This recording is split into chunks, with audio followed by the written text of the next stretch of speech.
Do you want me to pretend you matter tonight? Or can I just be honest from the start? She said that while adjusting her necklace. No whisper. No joke. Just loud enough for the entire table to hear as the waiter poured wine into my glass. Her tone was light. Casual. She didn't even look at me when she said it, just at her phone. Then she smiled at her screen, not at me. Forks paused. Eyes flicked between us. I didn't speak. I didn't blink. I think I forgot how. Someone cleared their throat. Her boss chuckled under his breath. The woman from HR looked away and started slicing her salmon like it was therapy. Me? I just sat there, heat flooding into my ears, mouth dry, mind racing through every possible reason for her to say something like that in front of colleagues, clients, strangers. 5 minutes earlier, I was complimenting the lighting. I thought we were having a good evening. Now I was waiting for someone, anyone, to tell me I imagined it. But no one did. She went on talking like it hadn't happened, describing a marketing pivot and joking about conference badges. Every word after that one sentence sounded like static in my ears. I couldn't focus. I just stared at the half-melted butter on the bread plate between us. What did she mean? Why did she say it? Was this planned? Then Nash, the tall one with the Italian loafers and the voice like velvet, leaned forward and said, "You have such a sharp sense of humor, Marnie. Brutal, but clean. I like that." She smiled. At him. That real smile she used to save for me after we paid the electric bill or when I brought her coffee before meetings. I still said nothing. What was I supposed to say? She'd already made it clear. I didn't matter. So I waited until her laughter rang one more time, stood up mid-sentence, placed my napkin over my untouched food, and left. No one stopped me. Not one person asked if I was okay. Not even her. But here's the thing. As I walked down that long hallway out of the restaurant, past the bar and the host stand, something clicked. This wasn't a slip. It wasn't a bad joke. It was the first time she let the truth slip, and everyone at that table already knew it but me. I should have kept walking. Should have called a cab. Instead, I turned back. Not to beg. Not to fight. To listen. Because if she wanted to be honest tonight, so did I. And what I heard next turned that sentence into the least cruel thing she said that night. I made it halfway down the hallway before my spine stiffened. I stopped beside a modern art sculpture of what looked like a melting swan, just far enough from the private dining room that they couldn't see me, but close enough to hear. The music from the restaurant was duller out here, but the voices? Crystal. That cold, brittle laughter I just escaped was still echoing. Hers, mostly. Light, flirtatious, filled with someone else's attention. Nash was still talking, his voice smooth and confident. "He took it well," he said, chuckling. "Did you see his face?" For a second, I thought he'd throw the soup. More laughter. My lungs tightened. It wasn't just a dinner. It wasn't just one sentence. It was a performance. One where I'd been cast as the dull, outdated prop who didn't know when his role had ended. She trained him well, said another voice, female, amused, possibly that redhead from earlier. "Seriously, Marnie. 10 years? You should give a seminar on image management. Image management. Not love. Not partnership. Not life. Image." I pressed my palm to the cold wall. It grounded me, kept me from walking back in there and demanding an answer I wasn't ready to hear. Instead, I did what I've always done, I observed. Quiet. Careful. The way I used to watch her tie her hair back before job interviews. The way I listened through the door when she practiced presentations, muttering stats to herself in the hallway at midnight. But this wasn't practice. It was routine. And I was the only one who hadn't read the script. Then I heard the worst part. Something so normal, so relaxed, it struck deeper than anything cruel ever could. "I told you," she said between sips. "He's harmless. He won't make noise. He'll go home, pet his bird, maybe journal about it. That's who he is. He folds, not fights." Everyone laughed. It was a knowing laugh, one they'd all earned in a conversation I'd never been invited to. My throat burned. My hands were shaking, not with rage. Rage would have meant I had power, but with embarrassment. She wasn't lying. I was that guy. I would go home. I would stay quiet. Because confrontation felt like failing a test I never signed up for. But what she didn't know, what none of them knew, was that I wasn't going home. Not this time. I left the restaurant completely. Didn't look back. I walked 3 blocks to a bus stop even though I had my car in the lot. I didn't want to drive. I wanted to sit, like a stranger in my own life, and let the world pass by while I figured out what the hell just happened. As the bus pulled up, my phone vibrated. A text from Marnie. "Don't overthink it. Just a joke." That was it. That one message, that lazy lie, that insult wrapped in a digital shrug, did something I didn't expect. It didn't hurt. It didn't confuse me. It clarified everything. She wasn't sorry. She wasn't nervous. She wasn't worried that I'd overheard or left or didn't come home. She wasn't even curious where I was. Because in her mind, I wasn't a person anymore. I was furniture. Background. A detail she kept too long and now used as set decoration. And if she thought that, I had to wonder how many other people did too. That night, I didn't go home. I didn't go to a hotel. I went somewhere that would give me answers. Somewhere I never thought I'd go. Somewhere she told me never to touch. Her work laptop, which, thanks to a mistake she never knew she made, was still logged into our shared network drive. And what I found there was the opposite of a joke. It was a timeline. With names. With pictures. With dates. This wasn't spontaneous cruelty. It was scheduled. The moment I opened her work laptop, it greeted me like it was relieved to finally speak. No password prompt. Marnie had once bragged about never wasting time with useless login screens.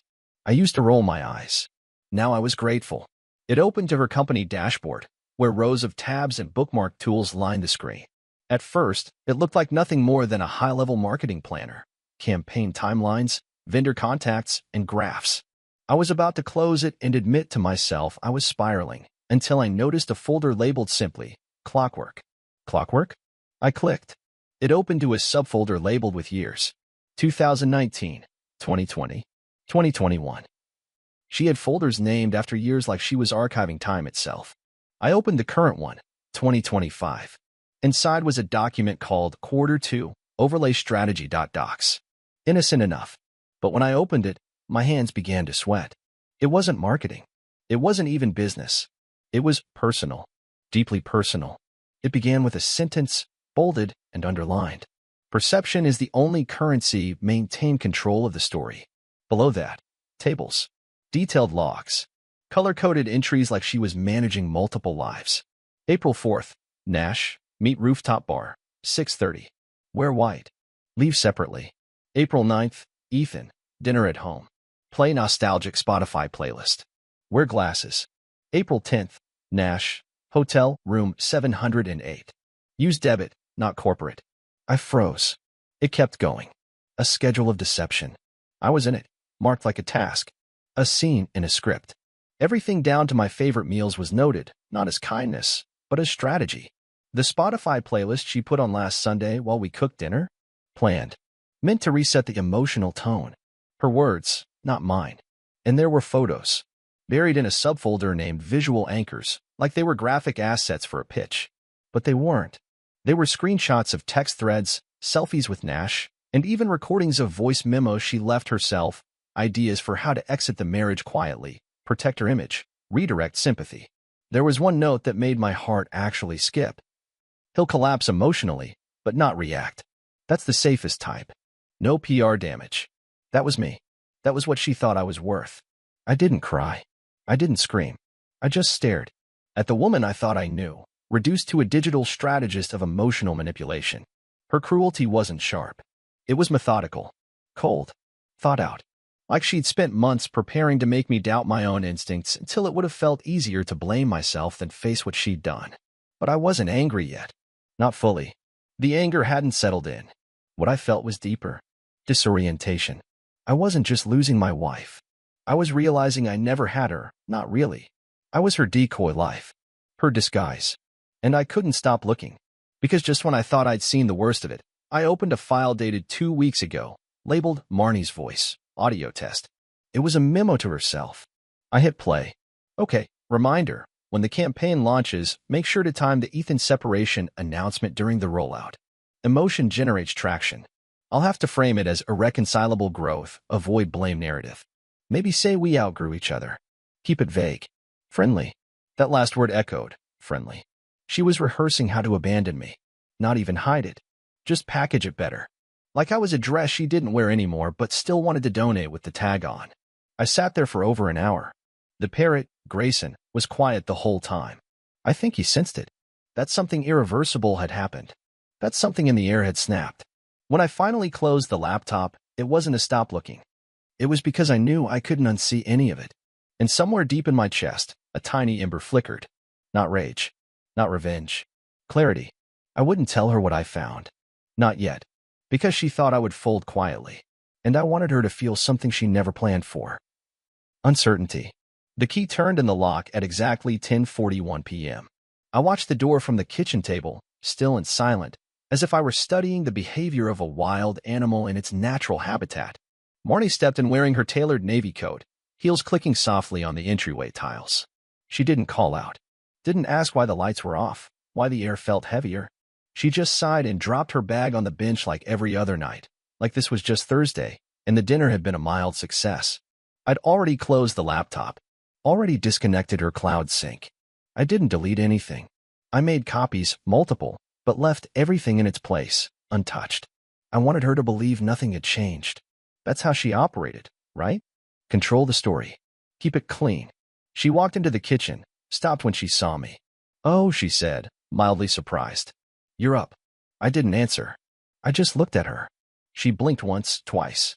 Then her eyes narrowed, scanning for signs. She was reading me, trying to gauge if I'd heard something, seen something, felt something she hadn't planned. "You okay?" she asked, moving to the fridge as if casual conversation could glue the air back together. "I'm fine," I said, too calmly. She opened the fridge, stared at nothing, then shut it without grabbing anything. "I texted you," she added. "Guess your phone died." "No," I replied. "It didn't." There was a beat, a flicker of recognition in her eyes. Not panic, strategy. She was recalculating. "Well, I hope you didn't take that dinner too seriously," she said with a soft chuckle, carefully placing a glass under the filtered tap. "Some of the jokes got out of hand. You know how Trent is." "You're right," I said, folding my hands. Some of the jokes were very revealing. That froze her. The silence between us was so thick, I could hear the soft buzzing of the fridge motor. She didn't ask what I meant. That told me everything. She was trying to decide how much I knew. Whether to pivot, confess, or play the long game. That's what liars do when caught between doubt and certainty, they stall. I let her twist in it. Then, softly, I said, "When were you going to tell me about the timeline?" Her hand trembled slightly. She placed the glass down on the counter too quickly, water sloshing over the rim. "I don't know what you mean. You know that moment in movies when the villain realizes the hero's known all along? This wasn't that. There was no mask slipping, no dramatic gasp. Marnie simply went still, like a deer clocking a predator too late to run." I stood up slowly, walked over to the coat rack and lifted the envelope I had prepared hours ago. Inside, printed copies of her notes, a few of the emails, one of the photos she didn't know had metadata attached. I didn't throw it at her. I didn't even hand it to her. I just placed it gently on the counter next to her hand and whispered, "Open it when you're alone." She stared at it as if it were something alive. "I'm not doing this with you tonight," she said after a long pause, trying to summon annoyance, authority, any emotion that might ground her again. "I know," I replied. "That's the point." She looked at me then, really looked at me, for the first time in weeks, maybe months. And I think it scared her that I wasn't crying, that I wasn't yelling, that I wasn't folding. She wasn't prepared for a quiet storm. She wasn't prepared for me to look like I'd already left, even as I stood right in front of her. And maybe that's why she didn't follow me when I walked out the front door.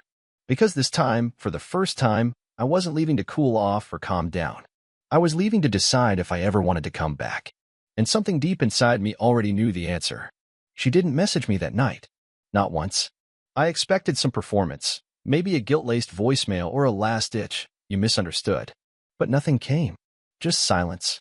As if the house had digested my exit like it was overdue. As if the script she rehearsed never included a scene where I chose to vanish. I stayed at an old extended stay suite near the airport. It smelled like a mix of lemon cleaner and forgotten microwavable meals. But it was anonymous, quiet, and perfect for what I needed, space. I didn't call friends. Didn't rant online. I needed to observe without influence. Think without commentary. That's always been my problem. I let people write their truths in my margins. Not anymore. On the third day, she finally texted, "Marnie, hope you're safe. If you want to talk like adults, I'm here." A strange sentence. If you want to talk like adults. The implication wasn't concern. It was a jab. A framing. As if my silence was immature. As if her betrayal was grown up. I didn't reply. Instead, I watched from a distance. I knew she'd try something soon. And she did. The following afternoon, I returned to the house for exactly 20 minutes. I timed it. I didn't tell her. She wasn't home, but the scent of her perfume lingered like a ghost in every corner. I grabbed my essentials, passport, laptop, charger, cash. Then I took something she hadn't expected me to want. Her backup phone. She kept it in her nightstand, for emergencies, she once said. I always thought it was a backup for her business line, synced only when needed. But she had once carelessly left it unlocked in front of me while brushing her teeth. I remembered the passcode. I don't forget small things. Not anymore. Back at the suite, I plugged it in. It booted slowly, like it was resisting its own exposure. The home screen was minimal. Fewer apps. No social media. Just messages, voice memos, and a call log. And that's when I found it. A contact named Ashland Group, safe. I didn't know what the name meant, but I recognized the number. I'd seen it flash across her laptop screen weeks ago. She'd claimed it was a freelance client. But the messages? They weren't about business. They were about me. I scrolled carefully. Dozens of texts. Most of them brief. Some chilling in their casualness. Ashland, he's still unaware? Marnie, yes. Quiet type. Useful but fading. Another. Ashland, legal structure drafted. You'll retain majority. Marnie, perfect. We'll nudge things forward after Q2 dinner. After the Q2 dinner. That was the dinner. The one where she said, some relationships are just for appearances. She hadn't been testing me. She'd been flipping the final switch. This wasn't cheating. It wasn't even betrayal in the romantic sense. It was erasure. She'd partnered with someone, maybe a lawyer, maybe a silent partner, to shift assets, rewrite public narrative, and engineer a clean exit from the life she built on my loyalty. She wasn't leaving because she fell out of love. She was leaving because I was no longer required. And yet, her plan had a flaw. She assumed I'd stay silent, that I wouldn't dig, that I wouldn't interfere. That was her mistake. That was the only variable she didn't account for. Because on the 6th day, she finally broke silence. She showed up at my temporary place. No warning. I saw her reflection first, dark coat, red lipstick, holding takeout from our old favorite Thai spot. Like we were just going through a little married hiccup. Like this was a reboot. I didn't open the door. I watched through the peephole. She knocked once, smiled lightly, adjusted her scarf, then knocked again. And then she said, soft and sweet, Elwood, I think we both overreacted. Can we talk about what comes next? That sentence, delivered with the smoothness of a campaign rollout, sent something through my body that didn't feel like fear. It felt like arrival. I knew then this wasn't a woman begging for forgiveness. It was a woman resetting the story. But what she didn't know was that I'd already started writing my own version. And she wasn't the narrator anymore. I didn't answer the door. Not out of spite. Not even out of fear. I just watched. Marnie stood there for a full minute. Maybe hoping I'd cave. Maybe counting on the silence to soften me. She even knocked once more, lightly. The kind of knock you'd give a friend after a misunderstanding, not a husband you schemed against. When she finally walked away, I stayed frozen behind the door for another 5 minutes, just listening. To her footsteps. To her absence. To the echo of the one person who had once known exactly how to reach me, now realizing she no longer could. But I wasn't just avoiding her.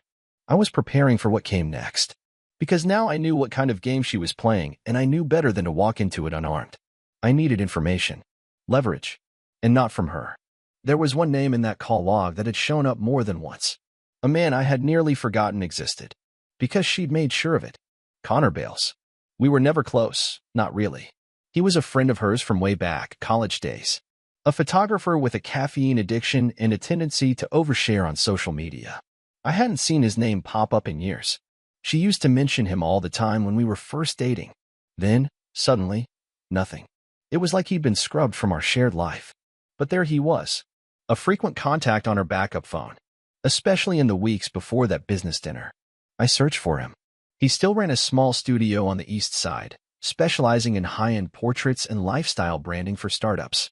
His website was clean, polished, like everything she admired. I showed up unannounced. The studio was minimal and quiet, white walls, camera gear stacked like museum pieces. Connor looked older, thinner, less like a friend and more like someone who'd aged through too many unsaid things. When he saw me, he blinked slowly, like my presence was part of a dream he'd once promised never to speak aloud. Elwood, he said cautiously. Didn't expect to see you. Neither did I replied. But you're going to want to hear why I'm here. He didn't ask me to leave.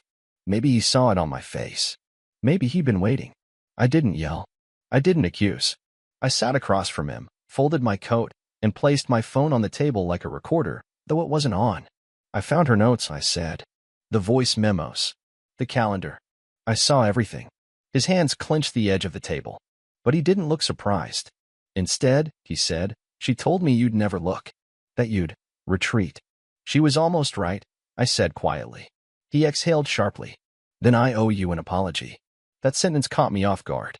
He stood up, walked across the room, and retrieved a small hard drive from a drawer. No explanation. No hesitation. He handed it to me like someone surrendering a weapon they never should have been holding. What's on this? I asked. Proof, he said. Insurance. For myself, mostly, but also for anyone who ever got in our way. My stomach twisted. Why keep it? Because Marnie doesn't destroy people in the open. She erodes them over time, makes them doubt, question, shrink. I saw what she did to a client once. Man ended up hospitalized with a breakdown. She smiled at his wife at the funeral. I didn't know whether to laugh or vomit. She approached me a month ago, Connor went on. Said she needed photos for a narrative realignment. Said she was going to separate gently from you and wanted to control public tone. I thought it was PR language, until I saw her documents. Then why help her? I asked, sharper than I meant. He looked ashamed. Because I'm weak. Because she convinced me it was harmless. And because I didn't think you'd ever know. That was the part that stung. Not the betrayal. Not the secrets. The fact that so many people had banked on my silence. I stood up, drive in hand. I'm not going to the police, I said. And I'm not starting a war. Connor nodded, confused. Then what are you doing? I paused at the door. Something she's never seen before, I said. I'm giving her exactly what she wants. Publicly. And privately? I met his eyes. Privately? I'm going to remind her I was never harmless. Just quiet. As I walked back to my car, the pieces began to fall into place. I wasn't building a revenge plan.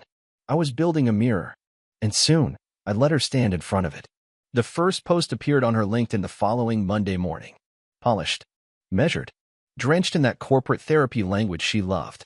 After a transformative decade, Ethan and I have decided to part ways with mutual respect and deep appreciation. Growth sometimes means letting go with grace. Please respect our privacy as we take our next steps. The photo attached was a black and white candid of us from 5 years ago. We were laughing. I'd made her tea that day after she'd lost a pitch. She said it was the first time someone had seen her when she wasn't winning. And now she was using that moment like a curtain call. Within hours, the likes poured in. Comments from colleagues, industry people, thought leaders she'd networked with at panels and rooftop events, all praising her strength, her vulnerability. One even wrote, "You're an inspiration. Letting go is its own kind of love." I watched it all from the same couch where I'd once memorized her coffee order. But here's what made it poetic. She thought she'd published the ending. She thought I was still in the audience, watching the lights go down. What she didn't know was that my beginning had already started. That same morning, I launched my own statement. Not public. Not performative. Not even about her directly. I uploaded a small blog post on a quiet, respected professional journal. Something few people outside our industry would even notice. The article was titled, Narrative Architecture, How Emotional Framing Undermines Accountability in Public Breakups. It was calm. Academic. No names. No accusations. Just an autopsy of the strategies people use to exit cleanly without confronting damage. It dissected language like mutual and growth, and letting go with grace, breaking them down as tools of image management rather than genuine reflection. Within 2 days, it was picked up by 3 ethics newsletters. Quiet virality. The kind she couldn't scream at. The kind that scratched under her narrative like a whisper she couldn't block. The next thing that happened? She emailed me. Subject line. Really? No greeting. Just one sentence. This doesn't make you look better, Ethan. I replied with 2 words. It wasn't about me. That's when the cracks began. First came the missed call from her assistant, someone who had never contacted me directly in all our years of marriage. She left a voicemail stammering about timing overlaps and public perception misalignment. I deleted it. Then came Connor's message. She knows I gave you the drive. She called me screaming. But still, she didn't call me. She couldn't. Because calling me meant acknowledging that I wasn't broken. That I hadn't collapsed. That I was standing in the same story, not as a background character, but as an author with my own pen. A week passed. I moved out of the suite and into a temporary loft 2 cities over. Quiet. High windows. A place without memory. Grayson the parrot came with me. He stopped mimicking her laugh. Now he mostly whistled to himself, softly, like he was adjusting too. Then, one evening, I got a delivery. No note. No return address. Inside was a small wooden box. It was the exact box I had used 3 years ago to propose a second vow renewal to her on our 7th anniversary. I had written her a letter then, about forgiveness, loyalty, choosing each other even when it's hard. I'd placed it in that box with a new ring. She had cried when she read it. Told me I still made her feel like the best version of herself. Now the box was back. Empty. Except for one thing, a folded version of her original voice memo transcript. The one she'd recorded about when to release our separation news. I hadn't printed it. She had. At the bottom, she'd scribbled in red ink. I didn't think you had it in you. She still didn't get it. This wasn't revenge. This wasn't some theatrical comeback. This was me refusing to disappear just because she'd already rehearsed my exit. But the real twist? She had one more move planned. One last act of control. A deeply personal strike, quiet, invisible, and meant to feel like a technicality. It arrived in a manila envelope the next morning, and what was inside nearly sent me to my knees.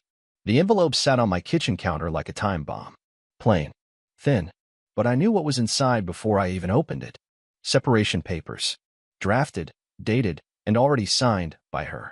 A typed cover letter from her attorney said they'd anticipated this next step and hoped to maintain discretion for all involved parties. I smiled at that phrase. Discretion had been her specialty until now. But I wasn't angry. Not anymore. Because what she didn't know, what none of them knew, was that I had already filed my own paperwork 3 days earlier. Not reactionary. Not emotional. Just factual. Clean. Controlled. Like her. Only mine had one critical difference. I hadn't requested silence. I had requested narrative rights. There's a clause in certain dissolution filings when intellectual property or public image is involved. Most people skip it. She didn't. Her lawyer didn't. But I didn't. And because of that, I now own the rights to the story of our marriage, publicly, personally, and professionally. That was my choice. Not for vengeance, but for truth. Because I never wanted to destroy her. I just wanted my voice back.